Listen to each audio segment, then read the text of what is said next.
Farias. Isso é o extremo norte da ilha de Ilha Bela. A partir daqui a gente vai estar em mar aberto. Tá?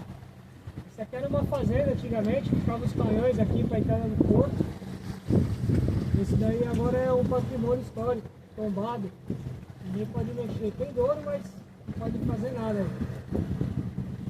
É o farol das canas. Se alguém quiser tirar fotografia aí.